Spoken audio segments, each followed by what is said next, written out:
We're doing a rewatch podcast of Steven Universe for the Expletives Included YouTube channel. Starting off with episodes 1 and 2. Episode 1 is Gem Glow. We have Keir here, and we also have me. My name is Daniel. Gem Glow, episode 1 of Steven Universe. What were your main thoughts? Well, let's start by saying its original air date was the 4th of November 2013, and it was written by Joe Johnson and storyboarded by Jeff Liu. Or the other way around, I'm not sure. The Wikipedia entry is unclear. Yeah, this series is coming up to 2 years old now, and we're still on the first run of the first season series. Though we are very near the end of the season. In fact, the season pretty much ends next week. Oh, okay. We're on episode 1. Yeah. I started watching it when it was originally being aired, but due to either just laziness on my part or because of an unusual release schedule, I can't quite remember. I stopped watching at around episode 6, but Keir here has actually watched the series several times over, so he's the one who knows what's going on. I'm the one who's experiencing it new and afresh. Well, I know as much as any fan knows, which is very little. You know a lot more than me. Yes. Yeah. But, yes, Gem Glow, episode 1. There is a pilot before this, but we decided not to include it in this episode because there's not much to say about it other than a comparison. Maybe later on we'll get to it, but, not much to say. In this episode, we are introduced to Steven and the Gems. The Gems are a group of magical protectors of Earth, I guess you'd say. And Steven is a half-human, half-gem who is in their care. And in this episode, they explore how he can unlock his powers, which is through ice cream. Through ice cream. The only problem is the ice cream is going out of fashion. People aren't making ice cream anymore. Well, use it in the future to unlock his magical powers. The particular brand, Cookie Cat, which I think pretty much only appears in this episode. Oh yeah, they stopped making it. Yeah. I don't know, I think we should say that we did actually record already for episodes 1 and 2, but only my dialogue got recorded. Yes. So we're having to redo it again, and it's just trying to think. Well, I'm just trying to remember what I said last time, to be honest. Yeah, it's sort of. The problem with this show is it's only 10 minutes long, each episode, so it's a little difficult to. There's not a lot to grab onto until sort of later on when there's a lot more you can pick up at. But actually, one thing I quite like is the fact that it doesn't start with the gems. This episode actually starts with Steven obsessing over these ice creams. Well, yeah, it's his show. He's the titular character. He is Steven Universe. Yeah. And actually, that's a big thing in the series, that it's very much from his point of view. So there's a lot of things on the edge of the show that a little kid wouldn't notice. And, as the overweight, kind of idiotic goofball, he's the audience proxy. He's the kind of guy that we can relate to. To some degree, I think that as the season goes on, he moves away from that. I mean, a big thing about Steven's character is his compassion, and sort of that doesn't really get brought into a little later. But a moment later in the show that really highlights this for me is he's in his house and talking with the gems, and he's about to go out. But there's a crab by the door. He just opens the door. "After you, sir," and lets the crab go on out first. It's a silly thing, but I think that really sums up his character. I think one of the things which I did bring up first time round was I think it ties into his compassion. It's just about his activation of his gem powers, because the main focus of this episode, it's kind of introducing, and it's just one of the main bits of the show, I think, is where each 3 of the gems kind of describe their own way of summoning powers from their gems to summon their weapons, essentially. Yeah. When it kind of insinuates, Steven can't do any of their things, he needs to find his own way of doing it. Yeah.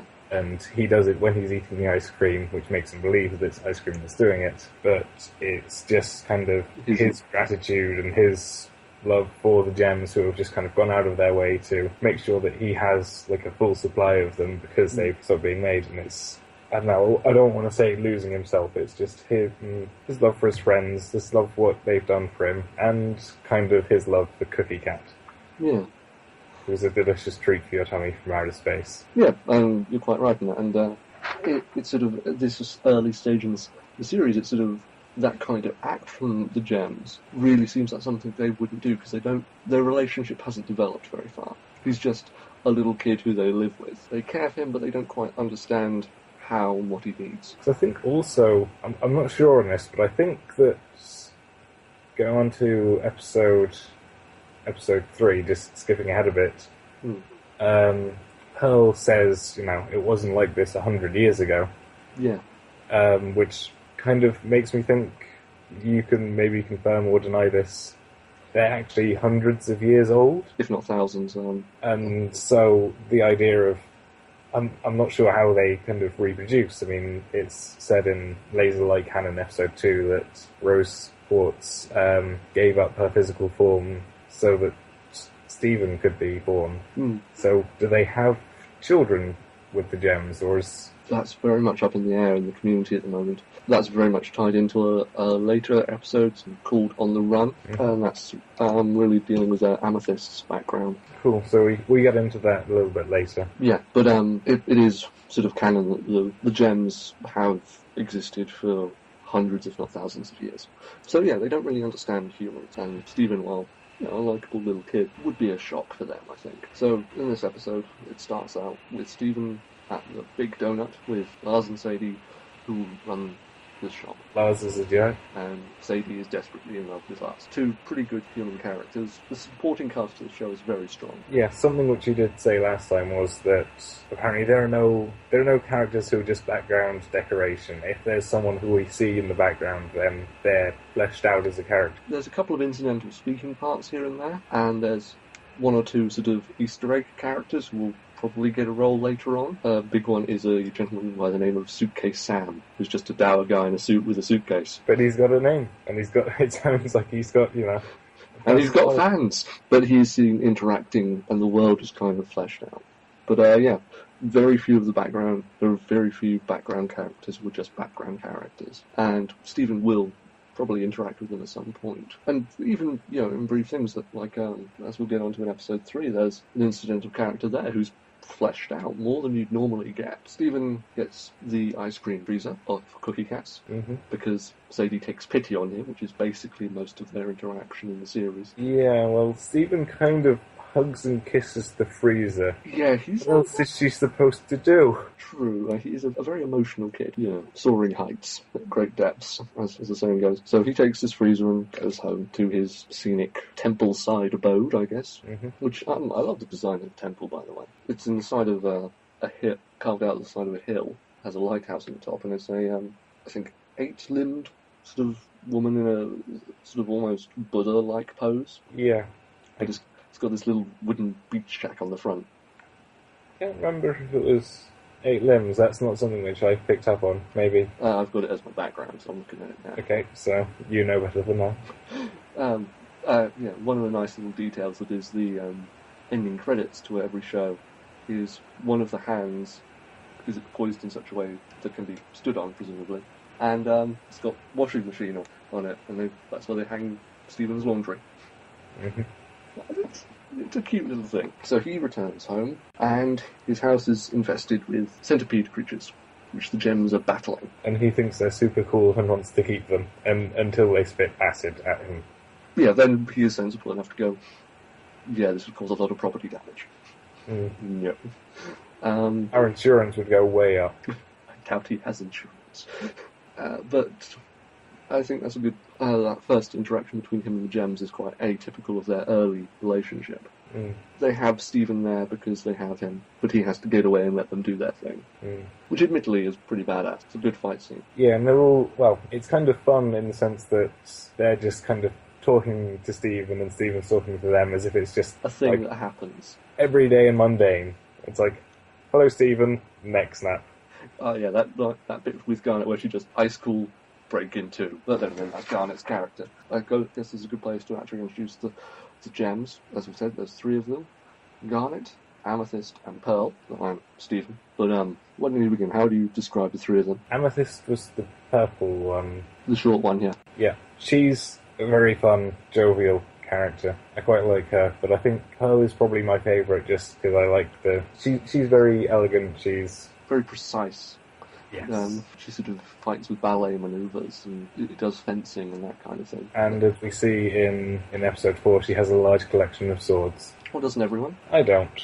I wish I did, though, which is part of why I like Pearl, I guess. And then there's Garnet, who is the taciturn one. Something which, again, going back to when we tried to record this first time, I said, and again, jumping ahead a bit, I kind of had the idea that Pearl seemed to be the leader, because I think she gets like the most screen time, she talks the most with Stephen, and seems the most kind of motherly and the best at looking after him, I guess. Or at least the most responsible. But then you said that it's actually Garnet who kind of seems to be the team leader, the one who's in charge. And I think probably in episode 3, Cheeseburger Backpack, I did see that. She does seem to kind of give the orders, seems to be the one in control of... There's a sort of good distinction we should make here. Garnet is very much in charge of the gems, but Pearl has kind of taken it upon herself to look after Stephen. Though they all do in slightly different ways. And a big debate in the fan community is which mom is best. The names the community's come up with is Square Mom, Bird Mom, and Cute Mom. Yes, I was just going to say, I just assumed that Pearl was the leader because she talks a lot more than Garnet, and no, she seems to be more at the front. She seems to be... Yeah, I can see why you'd think that. As you said, as we see in episode 3, which we'll get to a bit later, the dynamic is very different when they're on mission, and there's many a theory behind that. What do you think of the 3 gems? Because I haven't really talked much about Garnet. He's just kind of like the straight man, I guess. Yeah, what are your thoughts? My thoughts are actually slightly different from when we talked last time, but that's because of the latest episode, which we shall get to way down the line. Amethyst is a very fun-loving character, and probably the one with the most character development across the series thus far. Yeah, she has a very interesting character, but she's sort of fun-loving, a bit crazy and wild, a slob, very boisterous. Pearl, like you, she's my favourite of the 3. Very disciplined, sort of very ordered person, which is often her downfall, as these characters always are. Garnet, once again, quite an interesting character, though still very mysterious. Also, I love the voice act. She has some wonderful delivery in the series. Yeah. And later in the series, when she opens up a bit, it is lovely to hear. One of my favourite line deliveries is from her. Visually, they're all very distinct, somewhat matching their personalities. Amethyst kind of is sort of short and slouchy and There's like the jeans with the star pattern on the knees, and very 80s looking. When she's eating, she has bits around her mouth as well. Oh, you haven't seen the worst. I haven't seen the worst of it yet. I'm looking forward to it, though. Yeah, whereas Pearl is she looks like she's in a ballet costume. Though, just taking the design of her head, she does look like a character from Angry Birds. I think that becomes more true in the later episodes that I've seen. And then Garnet is very utilitarian. It's thought that she's actually wearing some manner of battle armour. This is sort of a single one-piece thing that looks sort of bulky and armour-like. She looks like she's got pauldrons on her shoulders. Yeah. And each of the gems has their own distinct weapon. As well, Amethyst wields whip. Pearl uses a spear sword type thing. And Garnet has gauntlets of variable size. So they defeat the centipedes in the house, which is proof. And after this, after the battle, which is a very nice fight scene, we then have the gem showing that they, kind of stole these cookie cats for Stephen. But then Pearl went back and paid for them. Yeah. But I like the idea that their first thought would just be to steal them. I think it would probably be Amethyst's first thought to steal them. But then Garnet says that it was her idea. Yeah. They're going to save the world, but they don't really care about our laws. Well, I just don't think they don't understand our laws type thing. They've only been here for a few hundred years. It's actually shown in various points in the series. They're actually on the money, if you look. I haven't noticed that yet, but... It's a tiny thing, and I only noticed it because other fans pointed it out. You can actually see gems, and there's Amethyst's hair on the coins, and that kind of thing. And he's eating these ice cream treats, and he sings the Cookie Cat song, and... I think you said is supposed to be the backstory of the gems. It's thought to be as a fan theory, because one of the things the creator of the show, Rebecca Sugar, has said, this is a show made by a superfan, the type of person who would overly read into things in other shows, and was massively into fandoms. So she made a show where all of that is in the show. So, it's for the fans to really read into things. So the Cookie Cat song, which I've got here, he's a frozen treat with an all-new taste, because he comes to this planet from outer space, a refugee of an interstellar war, but now he's at your local grocery store, Cookie Cat. He's a pet for your tummy, Cookie Cat. He's super duper yummy, Cookie Cat. He left his family behind, Cookie Cat. Now available at Gurgen's off Route 109. And that's thought to be the backstory of the gems, because there's... And you can obviously tell which parts of the song are important, more important than the others. Yeah, but it's clear the gems are all, a pet for your tummy. Of course. So yes, then we go on to each of the 3 gems explaining how they summon their weapons. Because Stephen managed to get his gem to glow, and they were all very excited. First off is Pearl saying that he just needs to train, he needs to concentrate, he needs to be one with the chaos of the universe kind of thing. And she relates it to Petals dancing.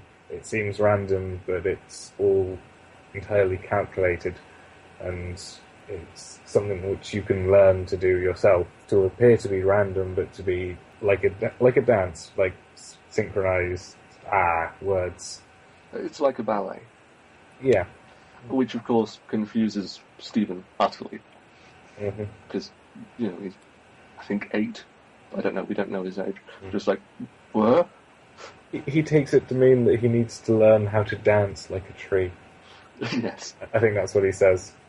And then he talks to Amethyst, who just says, forget all of that. You just need to feel it. You just need to do it. Yeah. And then she destroys a dumpster. Because they're outside the big donut. Which, from dialogue from Lars, appears to be a frequent event. Yeah. And then he goes to Garnet and says, so I'm supposed to kind of intrinsically learn and study and... train really hard, but also do nothing. And she says yes. Well, she says, or you could do it my way, by linking your mind with all matter in the universe through your gem. And I'm not sure which one sounds more difficult. I think it says a lot about their personalities. It does. I think that's why this is the first episode, and why they go into it here. Yeah. So Stephen decides, that's not going to work for me, because I'm lazy and want to play video games. So he recreates what caused the glow. Then he manages to summon his shield, which is rose, sort of, is it rose-coloured or just straight pink? Probably rose, I'd imagine. I can't tell colours pretty well. And then he destroys a TV with it. And then the giant centipede attacks. Yes, the centipedal. The big mama centipede. Yes. So the gems run on out and tell Stephen to stay inside, but instead he grabs the freezer full of Cookie Cats and begins gulping them down, trying to summon his weapon to help. But all he manages to do is give himself tummy ache and brain freeze. And when the centipedal has cornered the gems, he gets pissed. Well, no, because gems are cornered, and he's like, yo, over here, you're facing me now. And then acid spray destroys the freezer full of Cookie Cat. Then he gets pissed. Yeah, and then he throws the freezer at the centipedal and electrocutes it. Yeah, and then the gems manage to use their magic gem powers to finish it off. And then it ends on a vomit joke. And, this episode sort of really is a good introduction, not a stellar episode, but a good introduction. Yeah. Something which you have said is that apparently the gems, because Stephen is half human, half gem, you said that the gems place a lot more kind of focus, a lot more importance on the fact that he's half gem, and they talk about his potential as a gem, but then this episode kind of shows him not overcoming the trial, not with like his gem powers, with his shield, with magic, but with his human ingenuity and his human side, which is a big feature in early episodes. There are later episodes which focus more on his gem side. There's what's the thing? It's like it's impotent rage. Yes, Yes. His ingenuity and impotent rage. That's what saves the day. Yeah. His very human qualities. Yeah, which I like. That's sort of a thing in their dynamic. Stephen is, for lack of a better word, the human heart of them.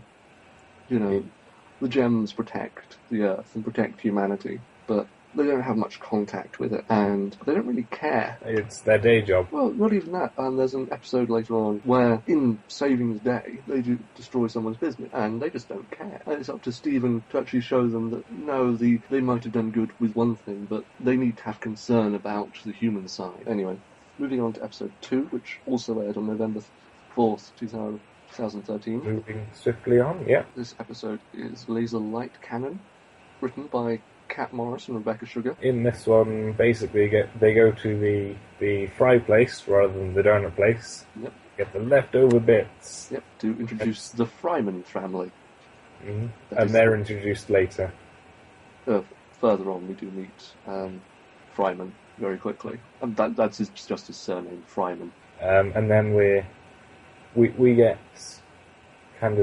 Stephen's monologue about how he loves how at the end of the day the first sun sets and the second sun rises, which Amethyst finds very funny until she notices. She realises there is actually a second sun in the sky. Yes, a giant glowing orb, which turns out to be an evil crystalline entity that's red eye, which they seem to know what it is, but isn't really explained. No, some manner of doomsday machine, and the only way to stop it is an invention of Stephen's mother, Rose Quartz, a laser light cannon for just this emergency. And the gems don't know where it is, so they decide to throw Amethyst at it instead. Yeah. Which is a very funny shot. Still makes me laugh. And actually, we kind of go away from them for quite a while, where Stephen basically says, right, if it was Mom's thing, then my dad will have it. Yeah, which is perfectly logical. Yeah, and that must take like a couple of hours, you'd imagine. And when we get back to the gems later in the episode, they're still throwing Amethyst at the orb. I don't think it takes a couple of hours. I'd say it takes maybe an hour at most. But we also see that the gems don't particularly think much of Greg, Stephen's dad. Yeah, I'm not sure if that's because he's human or because he's Greg. Well, I quite like Greg as a character, so... Me too. I think Greg is my audience proxy. I kind of feel that. But yeah, sort of... Pearl in particular is quite condescending of Greg. Actually, isn't it more Garnet? Because I think they all kind of think that he's not reliable, but Pearl kind of tries to dance around the issue. Amethyst kind of makes a joke about it, and Garnet just says, you know, he's a bit of a loser. Yeah, which... We can't rely on him. Yeah, and there's sort of levels there, which are gotten into later in the show. In fact, that's the major point of several episodes. So Stephen goes to his dad's car wash, where Greg lives in his van, the Mr. Universe van. Because he is, of course, Mr. Universe. Yeah, I do hope we find out whether or not that is actually Greg's real name. Well, Stephen uses it as well, so you'd imagine it's a real name. It could be kind of a thing where Rose just really liked the stage name, because it has that feel, but it could go both ways. Anyway, so he goes to his dad's van where his dad is sleeping, because he's that kind of guy. He basically looks like Homer Simpson with balding, very long hair that's entirely gone on top. Sort of the worst kind of mullet. Well, no, the face mullet is the worst mullet. What? You know, the face mullet. I've never heard of such a thing. Yeah, it's party in front, business in back. So they go to Greg's storage thing. Don't know what you call them. A storage unit, I think. Yeah, which Stephen thinks might be magical. It's not. But, you know, that's the thinking of a little kid. He, automatically thinks it's magical. And as Stephen's sort of searching through this storage unit, Greg tells about how he met Rose Quartz. He'd been touring the country. He's got a produced CD, so I assume he got one single out there and maybe got some radio play and had concerts around. Actually, one thing which I was curious about, is there actually a CD or an MP3 of his full song? Yeah, you can get MP3s of almost the entire soundtrack to the show. Because Let Me Drive My Truck Into Your Heart is the kind of thing that I want to be listening to day to day. Let Me Drive My Van Into Your Heart. I've actually got the full lyrics for it, but yeah, all the audio for the show is on SoundCloud. So yes, Stephen's basically exploring the storage units because it's kind of cramped and he needs to crawl around. He needs to go prepared with a rope which he can tug on twice when he needs to get out, and a torch strapped to his head. Yeah, I mean, it's a little kid way of doing it, but it works. He just rummages around, finds things. Which, I love the background art, because Greg has some amazing stuff. Mm. You know, he has, like, arcade cabinets, a Trojan helmet. You've seen more things than I have. There's a lot of weird stuff there. Yeah. And, of course, he finds the laser light cannon right at the back. So, he and Greg managed to get it out by pulling out everything in the storage unit. Mm-hmm. Using the truck to drag everything out. Yep. And then they get a little wagon to put the cannon in, because apparently it won't fit in the van. Nope, they kind of hoist it on, and then it just smacks straight through the trailer. And then there are like three small things here, which kind of are probably my favourite part of the humour of Steven Universe. It's just like the little kind of physical jokes that they have. So like when they kind of drag the entire storage unit out into the open, stays in place for like a second and then just crumbles. Yeah. Just like when they kind of hoist the cannon onto the trailer and it just kind of cracks through. And then when they just kind of drive with the cannon like strapped, they're dragging the cannon from the back of the van with the trailer still kind of around it, doing nothing. Yeah, it's just scraping it along. Doing no damage to it. Yeah. And it's just like those small, like, humorous, physical, visual jokes that they have in every now and then, which it's like those are the bits which make me laugh the most from Steven Universe. And then while they're in the van, they play probably one of the greatest songs in this show, Let Me Drive My Van Into Your Heart, which is a great song. You know, it just describes Greg perfectly. You know, I'm not that tall. I know I'm not that smart. That's right. Let me drive my van into your heart. Let me drive my van into your heart. Neither of us can sing. No. I can barely speak, so I can't sing. But it's a great song. And just the two of them, you know, Stephen just enjoying it, and then Greg embarrassedly rocking out to it. Yeah, Stephen, just like the look on his face, he absolutely loves the song. Yeah, and, you know, he's a little kid, he thinks his dad's a rock star. His dad is a rock star, man! Well, there's a weird thing in the show. There's a number of sort of washed-up musicians in the area. It's just that kind of town. Yeah. Not many people go to the concerts in this town. Yeah, one thing that's happened as becomes prominent when they're driving, the tone and the colours shift very much to the red as the eye is getting closer and closer, and the gems are still throwing amethyst at it. Yeah. Until it's all red and white when Greg and Stephen reach the beach. Throughout the episode, Greg has been kind of repeating this, saying, if every pork chop was perfect, we wouldn't have hot dogs. Which is the activation code for the cannon. For reasons. Everyone knows, they just don't... No.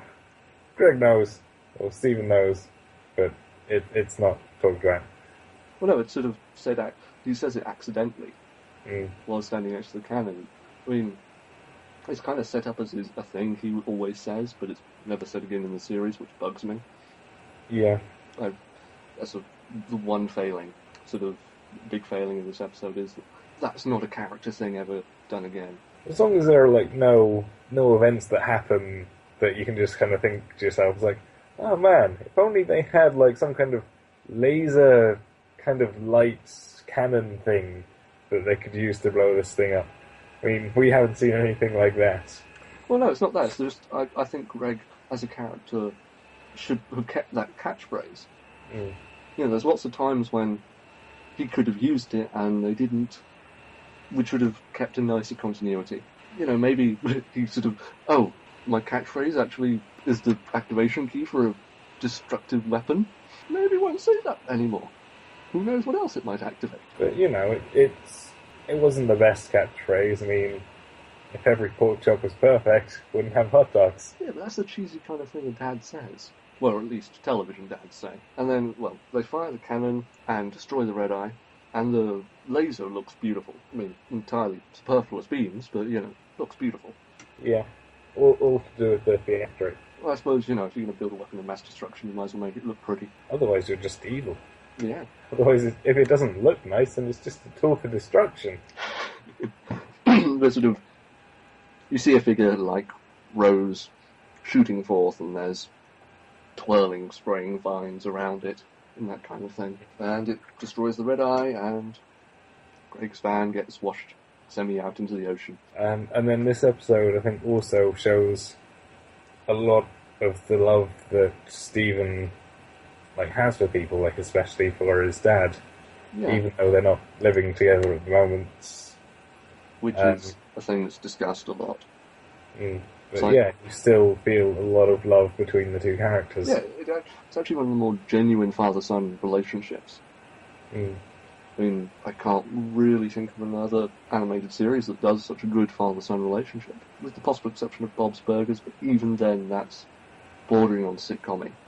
But once again, this sort of shows the human side is sort of as powerful as the gem side, even if they don't have quite the same theatrics. Yeah. It's introducing an important character, and I think it does it well. Yeah, I completely agree. Thank you for listening to episode 1 of this Rewatch podcast. We'll be back soon with episode 2, where we'll cover episodes 3 and 4 of Steven Universe. Good night. And a good night from me.